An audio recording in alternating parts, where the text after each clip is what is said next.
एक ऋतुमान नाम का एक उद्यान था। वहां पर सभी प्रकार के जीव जंतु रहते थे। उसमें एक हाथी भी रहा करता, और उस हाथी के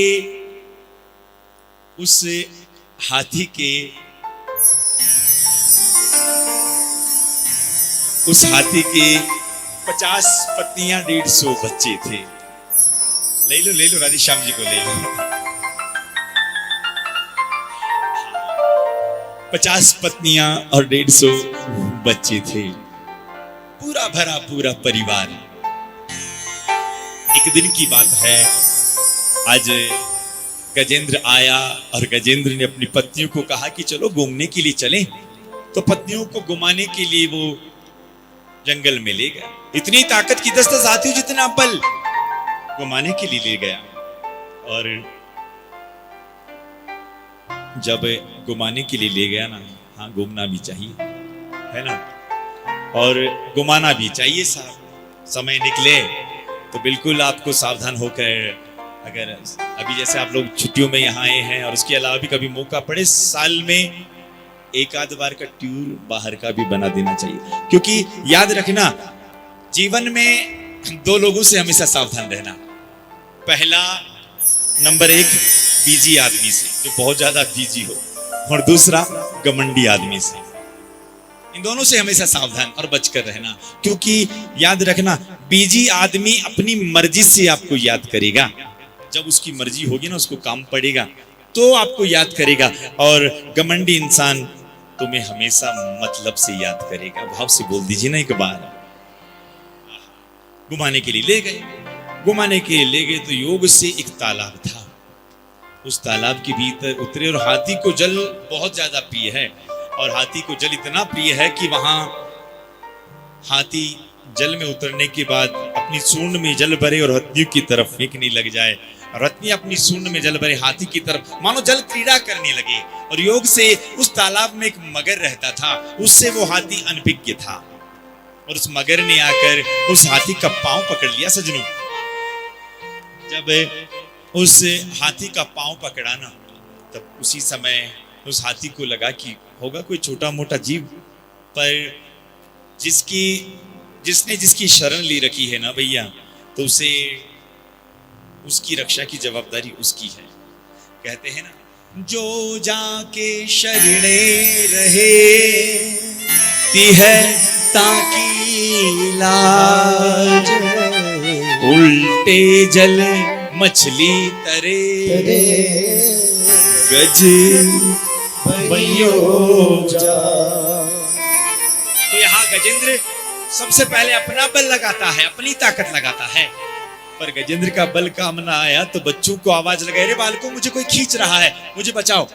अब गजेंद्र की बालक भी सूंड में सूंड मिलाकर खींचने लगे, जितनी बालकों में ताकत थी। पर एक बात बताएं, उन बालकों के मन में भी विचार आया कि क्या पता वो मगर पापा का पांव छोड़कर कहीं हमारा ना पकड़ ले। और बालक भी डर कर बाहर चले गए।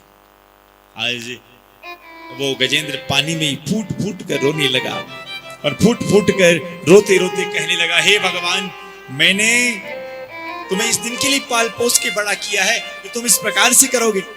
बस जब ऐसा कहा सजनों, तब पत्नियों को आवाज लगाई, अरे देवियों तुम मेरी रक्षा करो। अब पत्नियां भी सूंड में सूंड मिलाकर खूब प्रयास करती है।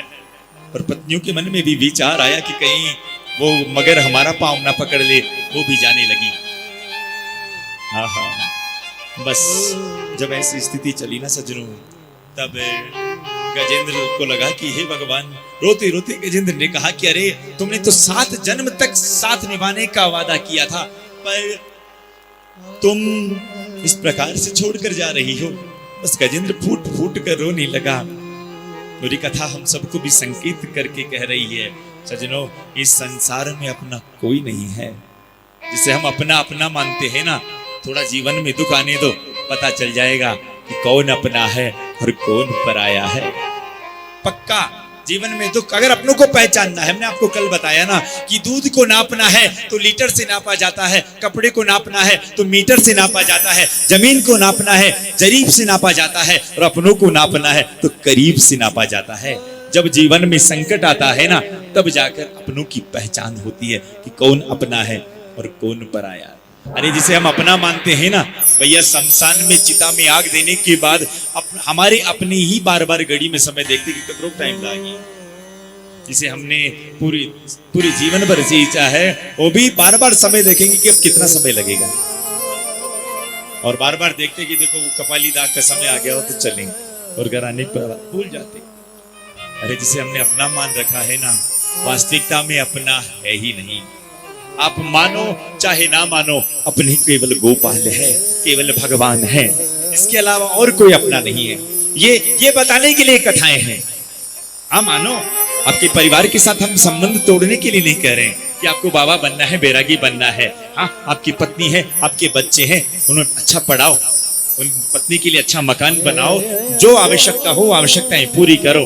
पर हाँ, मैं अपने बच्चों के बगैर नहीं रह सकता, मैं अपनी पत्नी के बगैर नहीं रह सकता, ऐसा मानना ही अधर्म है।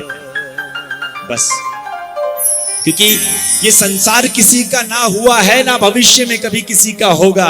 पक्का मानना, ये संसार कभी किसी का नहीं हो सकता। हमारे केवल भगवान है, केवल और केवल भगवान है, उन्हें अपना मान लो। चाहे सुख में रखे चाहे दुख में रखे, प्रभु हमारे हैं, केवल भगवान हमारे हैं। ये बताने के लिए कथाएं हैं। आज मानो अच्छी बात है, जब बुढ़ापे में मानोगे तो भी अच्छी बात है। भगवान ही अपने हैं साहब।